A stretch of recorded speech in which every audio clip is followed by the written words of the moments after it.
আসসালামু আলাইকুম সবাইকে। মাঝরাতে ভয়ঙ্কর ডাক ইউটিউব চ্যানেলে আপনাদের সবাইকে স্বাগতম। নিঝুম রাত, চারদিকে পিনপতন নীরবতা। শুধু আপনার ঘরের কোণে কেউ একজন দাঁড়িয়ে আপনার নিঃশ্বাসের শব্দ গুনছে না তো? আজ রাতে আমরা আপনাদের নিয়ে যাব এমন এক অন্ধকার গলিতে, যেখান থেকে ফিরে আসার পথ কারো জানা নেই। হাড়হিম করা এক অভিজ্ঞতা আর অতৃপ্ত আত্মার আর্তনাদ শুনতে কি আপনারা তৈরি? তবে কানে হেডফোন লাগিয়ে নিন আর ঘরের বাতি নিভিয়ে দিন, কারণ আজকের গল্পটি আপনার ঘুম কেড়ে নিতে পারে। গল্পের নাম পুরনো বাড়ির জানালাটা। শহর থেকে বেশ দূরে, জঙ্গল ঘেরা এক নির্জন গ্রামে নীলিমদের পৈতৃক বাড়ি। দীর্ঘ ২০ বছর পর নীলিম সেখানে ফিরেছে বাড়িটা বিক্রি করার জন্য। বিশাল সেই দোতলা বাড়ির কাঠামোটা অনেকটা কঙ্কালের মতো দাঁড়িয়ে আছে। বাড়ির ঠিক উত্তর দিকে একটা অদ্ভুত জানলা আছে, যেটা সবসময় ভেতর থেকে বন্ধ থাকে, অথচ নীলিম লক্ষ্য করল বাইরে থেকে দেখলে মনে হয় জানলাটা যেন আধ খোলা। সেদিন রাত তখন প্রায় ১২টা। বাইরে ঝিঁঝি পোকার ডাক আর বাতাসের শোঁশো শব্দ ছাড়া আর কিছু নেই। নীলিম নিচতলার ঘরে ঘুমানোর চেষ্টা করছিল। হঠাৎ তার মনে হল ওপরতলার সেই বন্ধ জানলাটা কেউ সজোরে শব্দ করে খুলল। খটাস! নীলিম ভয় পেলেও সাহসে ভর করে টর্চ নিয়ে ওপরে গেল। সিঁড়ি দিয়ে ওঠার সময় প্রতিটি ধাপে কাঠের মড়মড় শব্দ হচ্ছিল, যেন বাড়িটা নিজেই যন্ত্রণায় কাতরাচ্ছে। উত্তর দিকের সেই ঘরের সামনে আসতেই নীলিমের গায়ের লোম খাড়া হয়ে গেল। ঘরের দরজাটা আপনা আপনি খুলে গেল। টর্চের আলো ফেলতেই সে দেখল সেই পুরনো জানলাটা এখন পুরোপুরি খোলা। জানলার বাইরে কোনো আকাশ নেই, গাছপালা নেই, শুধু ঘন কালো অন্ধকার। হঠাৎ সেই অন্ধকারে দুটো লাল আগুনের মতো চোখ জ্বলে উঠল। নীলিম জমে গেল ভয়ে। তার মনে হল জানলার ওপার থেকে কেউ একজন ফিসফিস করে বলছে, তোর জন্য ২০ বছর ধরে অপেক্ষা করছি নীলিম, তুই কেন ফিরে এলি? হঠাৎ একটা পচা মাংসের উৎকট গন্ধ নাকে এল। নীলিম দেখল জানলার ফ্রেম বেয়ে ৪টে লম্বা, হাড় জিরজিরে কালো হাত ঘরের ভেতরে ঢুকছে। হাতগুলোর নখগুলো অস্বাভাবিক বড় আর ধারালো। আতঙ্কে নীলিম চিৎকার করতে চাইল, কিন্তু তার গলা দিয়ে কোনো শব্দ বের হল না। সে দেখল জানলার নিচে যে পুরনো ধুলোবালি ছিল, সেখানে একটা রক্তমাখা পায়ের ছাপ ধীরে ধীরে তার দিকে এগিয়ে আসছে। অথচ সেখানে কেউ নেই। বাতাসের ফিসফিসানি এবার কান ফাটানো চিৎকারে পরিণত হল, পালা, এখান থেকে পালা! নীলিম জ্ঞান হারাবার ঠিক আগের মুহূর্তে অনুভব করল হিমশীতল একটা হাত তার ঘাড় চেপে ধরেছে। পরদিন সকালে গ্রামবাসীরা নীলিমকে সেই ঘরের মেঝেতে মৃত অবস্থায় উদ্ধার করে। তার চোখ দুটো ভয়ে ঠিকরে বেরিয়ে আসছিল, আর উত্তর দিকের সেই রহস্যময় জানলাটা আগের মতোই ভেতর থেকে শক্ত করে বন্ধ ছিল। কিন্তু আশ্চর্যের বিষয় হল, জানলার কাছে ভেতর দিক থেকে রক্ত দিয়ে লেখা ছিল, পরের বার তুমি আসবে তো? গল্পের নাম পুরনো বাড়ির জানালাটা, পার্ট ২। নীলিমের রহস্যময় মৃত্যুর পর পুরো গ্রাম স্তব্ধ হয়ে গিয়েছিল। তার নিথর দেহের সেই বীভৎস চাহনি আজও গ্রামের মানুষের মনে আতঙ্ক জাগিয়ে রাখে। কিন্তু নীলিমের ছোট ভাই অয়ন, যে কিনা পেশায় একজন ইনভেস্টিগেটিভ জার্নালিস্ট, সে এই মৃত্যুকে মেনে নিতে পারেনি। সে কোনো অতিলৌকিকতায় বিশ্বাস করে না, তাই সত্য উদ্ঘাটন করতে সে শহরে থেকে ফিরে আসে সেই অভিশপ্ত বাড়িতে। অয়ন যখন বাড়িতে পৌঁছাল, তখন গোধূলি বেলা। বাড়ির চারপাশে যেন এক বিষণ্ণ নিস্তব্ধতা। অয়ন সোজা চলে গেল দোতলার সেই ঘরে। অবাক হয়ে দেখল যে জানালাটা পুলিশ এবং গ্রামবাসীরা বন্ধ দেখেছিল, এখন তার পাল্লা দুটো আধখোলা হয়ে আছে, ঠিক যেন কেউ তাকে ভেতরে আসার আমন্ত্রণ জানাচ্ছে। রাত ২টা ১৫। অয়ন তার অত্যাধুনিক ক্যামেরা এবং রেকর্ডিং সিস্টেম চালু করে ঘরের মাঝখানে বসে আছে। হঠাৎ ঘরের ভেতরের তাপমাত্রা হিমাঙ্কের নিচে নেমে গেল। চারপাশের বাতাস যেন ভারী হয়ে উঠল। অয়ন লক্ষ্য করল জানালার বাইরে কোনো গাছপালা বা আকাশ দেখা যাচ্ছে না, সেখানে কেবল একটা ঘূর্ণায়মান নিকষ কালো অন্ধকার। হঠাৎ ঘরের কোণে রাখা নীলিমের পুরনো ট্রাঙ্কটা আপনাআপনি খুলতে শুরু করল। ভেতর থেকে বেরিয়ে এল একটা পচা মাংসের গন্ধ। অয়ন ক্যামেরাটা সেদিকে ঘোরাতেই তার রক্ত হিম হয়ে গেল। দেখল নীলিমের নিথর শরীরটা ট্রাঙ্ক থেকে ধীরে ধীরে উঠে দাঁড়াচ্ছে। কিন্তু এটা নীলিম নয়, তার চামড়া খসে পড়ছে, চোখের জায়গায় কেবল দুটো অন্ধকার গর্ত, আর মুখটা অমানুষিকভাবে বড় হয়ে ঝুলে আছে। সেই বীভৎস অবয়বটা অয়নের দিকে আঙুল তুলে ফিসফিস করে বলল, অয়ন, তুইও এসেছিস? এই জানালাটা আমাদের সবার জন্য নরকের পথ খুলে রেখেছে। দেখ পেছনে। অয়ন পেছনে ঘুরতেই দেখল জানালার সেই অন্ধকারের ভেতর থেকে শত শত সাদা হাড় জিরজিরে হাত বেরিয়ে আসছে। হাতগুলো মেঝের ওপর দিয়ে সাপলুটে দিয়ে অয়নের দিকে এগিয়ে আসছে। প্রতিটি হাতের নখ দিয়ে মেঝেতে আঁচড় কাটার এক বিকট শব্দ হচ্ছে, ক্যাচ ক্যাচ ক্যাচ। অয়ন ঘর থেকে বের হওয়ার জন্য দৌড় দিল, কিন্তু দরজাটা এখন আর নেই। সেখানে কেবল দেয়াল। সে জানালার দিকে তাকিয়ে দেখল সেই লাল আগুনের মতো চোখ দুটো এখন বিশাল আকার ধারণ করেছে। হঠাৎ একটা হাত অয়নের পা চেপে ধরল। সে মেঝেতে আছাড় খেয়ে পড়ল। সে অনুভব করল তার পা দুটো সেই জানালার অন্ধকারের দিকে টেনে নিয়ে যাওয়া হচ্ছে। অয়ন প্রাণপণে চিৎকার করার চেষ্টা করল, কিন্তু তার কণ্ঠস্বর কেউ যেন কেড়ে নিয়েছে। জানালার ওপার থেকে এবার অনেকগুলো কণ্ঠ একসাথে গেয়ে উঠল, একজন গিয়েছে, একজন বাকি। রক্তের খেলা এবার হবে ফাঁকি। পরদিন সকালে গ্রামের মানুষ দেখল বাড়িটা আগের মতোই দাঁড়িয়ে আছে, কিন্তু অয়নের কোনো চিহ্ন নেই। শুধু জানালার কাছে টাটকা রক্ত দিয়ে নতুন একটা লাইন যোগ করা হয়েছে, বংশের প্রদীপ এখন আমার অন্ধকারে। পুলিশ অয়নের ক্যামেরাটা খুঁজে পায়, যার শেষ কয়েক সেকেন্ডের ফুটেজে দেখা যায় অয়নকে কোনো এক অদৃশ্য শক্তি শূন্যে তুলে সেই জানালার ভেতর টেনে নিয়ে যাচ্ছে, আর অয়ন যন্ত্রণায় ছটফট করতে করতে বিলীন হয়ে যাচ্ছে এক অনন্ত অন্ধকারে।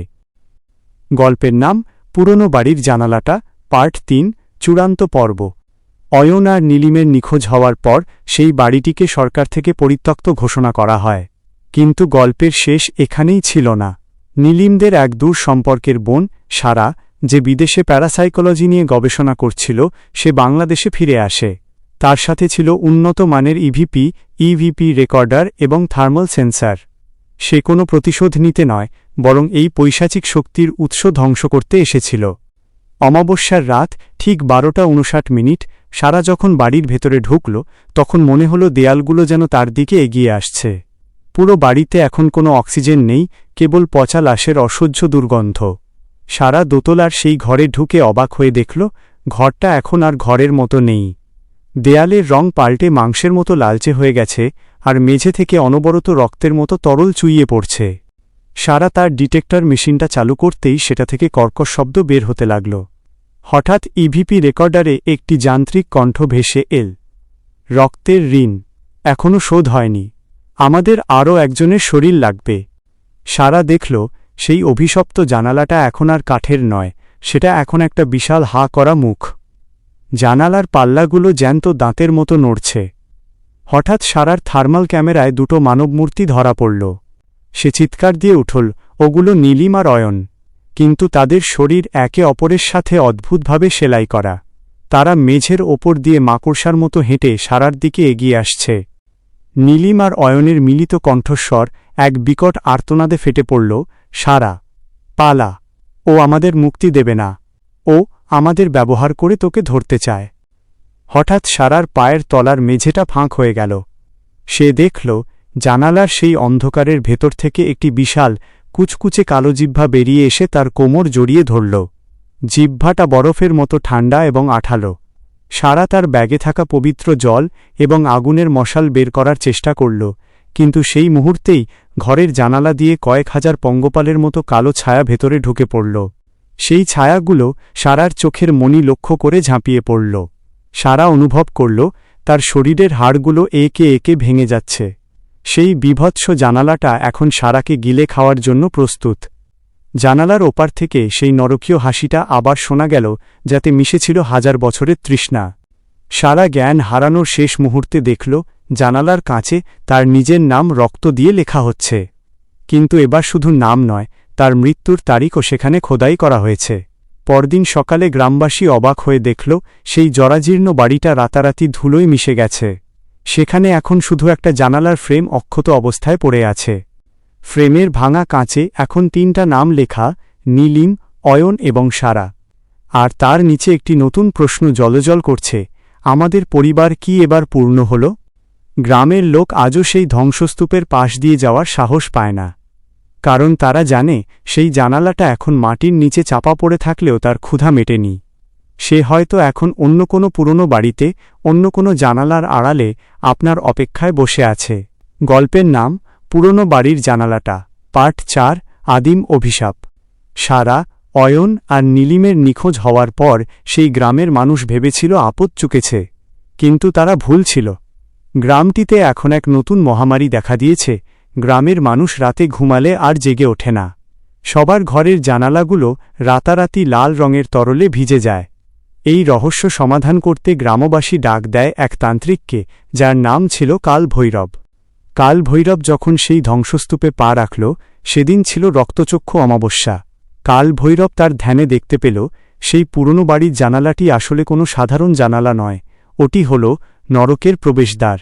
100 বছর আগে এই বাড়িতে এক অঘরী তান্ত্রিক এক কুমারী মেয়েকে বলি দিয়েছিল এবং তার রক্ত দিয়ে জানালার কাঁচগুলো ধুয়ে দিয়েছিল যাতে সে অমর হতে পারে। কিন্তু সেই আত্মা এখন এক অশুভ দানবে পরিণত হয়েছে, যার ক্ষুধা কখনো মেটে না। রাত 2:40 কালভৈরব যখন মন্ত্র পড়া শুরু করল, হঠাৎ আকাশ চিরে বজ্রপাত হল।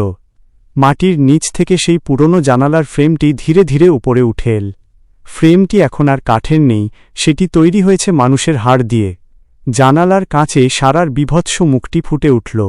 সারার মুখটি সেলাই করা, চোখ দিয়ে অনবরত কালো পোকা বেরিয়ে আসছে। সারা ফিসফিস করে বলল, তুমি আমাদের আটকাতে পারবে না। আমরা এখন ক্ষুধার্ত, আমাদের রক্ত চাই। হঠাৎ জানালার ওপার থেকে একটা অমানুষিক চিৎকার শোনা গেল। কালভৈরব দেখল জানালার ভেতর থেকে একটি বিশালাকার কালো ছায়া বেরিয়ে আসছে, যার শরীর হাজার হাজার মানুষের ছিন্ন মস্তক দিয়ে তৈরি। সেই দানবটির প্রতিটি মাথা একসাথে বিলাপ করছে আর ক্ষমা চাইছে। কালভৈরব তার তলোয়ার দিয়ে আঘাত করতে চাইল, কিন্তু দেখল তার হাত দুটো আপনা আপনি পচতে শুরু করেছে।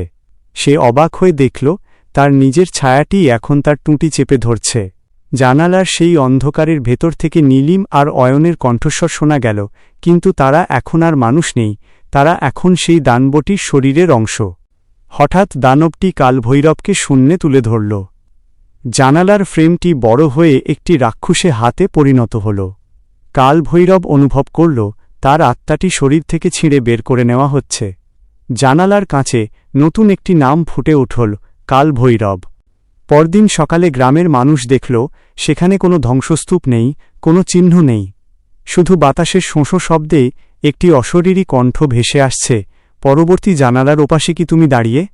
সবচেয়ে ভয়াবহ ব্যাপার হল, সেই গ্রামের প্রতিটি মানুষ সেদিন সকালে ঘুম থেকে উঠে দেখল তাদের শোবার ঘরের জানালার কাঁচের ভেতর থেকে নীলিম, অয়ন, সারা আর কালভৈরবের নিথর চোখগুলো তাদের দিকে একদৃষ্টে তাকিয়ে আছে।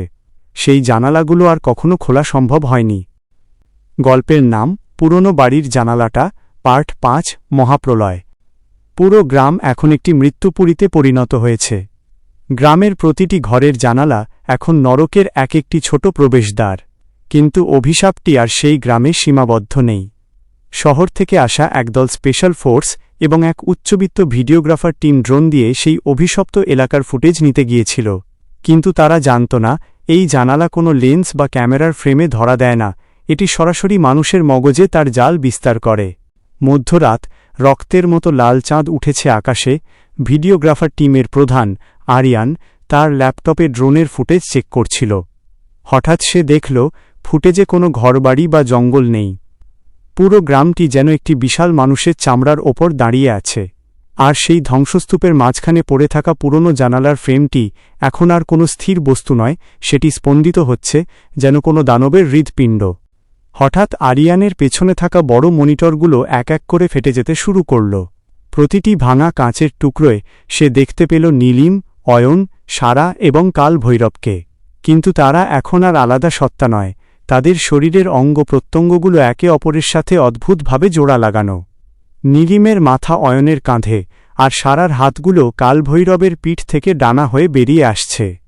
তারা সবাই মিলে এক করুণ সুরে বিলাপ করতে করতে আরিয়ানের কানে ফিসফিস করে বলল, আমরা একা থাকতে পারছি না, আমাদের এই কাঁচের দুনিয়ায় তুইও আয়।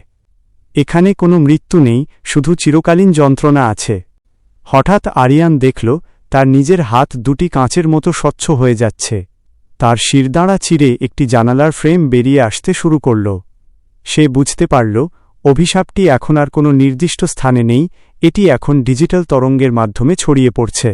যারা যারা এই ভিডিওটি দেখছে তাদের প্রত্যেকের ঘরের জানালার ওপাশে সেই রক্তচক্ষু দানবটি এখন উপস্থিত।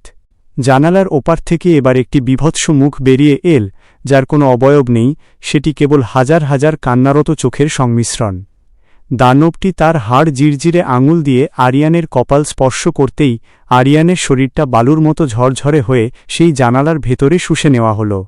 পরদিন সকালে আরিয়ানের স্টুডিওতে যখন পুলিশ এল, তারা কাউকেই খুঁজে পেল না। শুধু ল্যাপটপের স্ক্রিনে একটি ভিডিও লুপে চলছে, যেখানে দেখা যাচ্ছে এই পৃথিবীর প্রতিটি শহরের প্রতিটি বাড়ির জানালার ওপাশে নীলিমরা দাঁড়িয়ে আছে এবং তাদের সবার মুখে একটাই পৈশাচিক হাসি। জানালার কাছে এখন আর কারো নাম লেখা নেই, সেখানে এখন আপনার ঠিকানায় বড় করে লেখা আছে, তুমি কি আমাকে দেখতে পাচ্ছ? কারণ আমি তোমার জানালার ঠিক ওপাশেই দাঁড়িয়ে।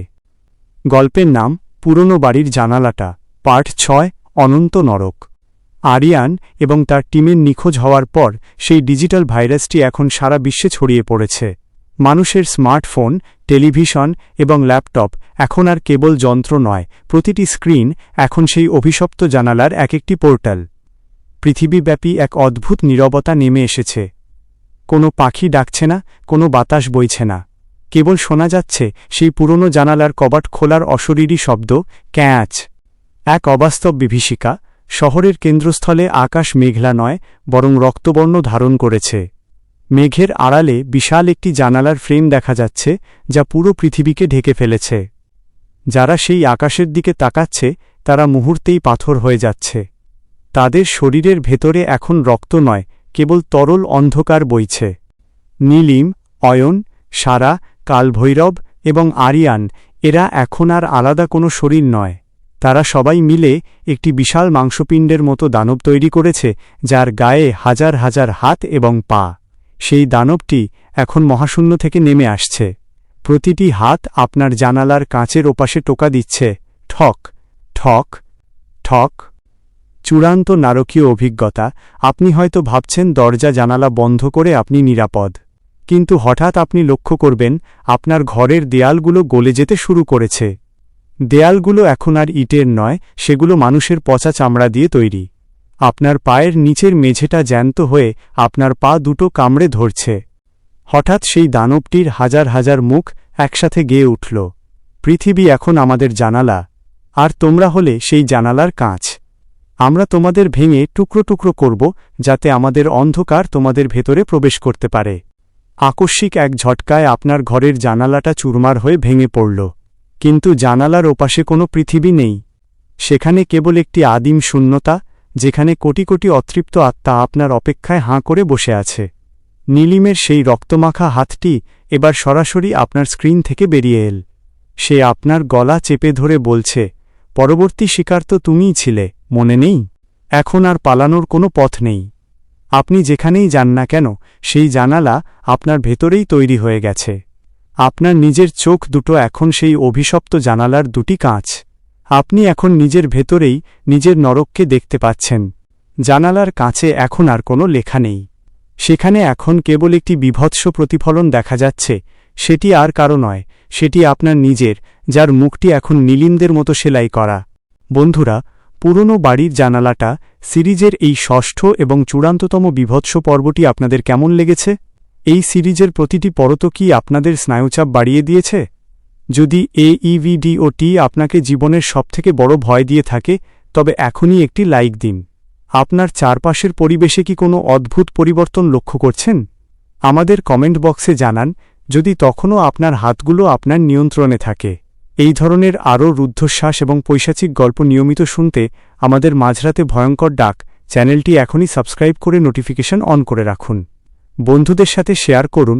ভালো থাকবেন, সাবধানে থাকবেন, আর ভুলেও নিজের ছায়ার দিকে তাকাবেন না। ধন্যবাদ।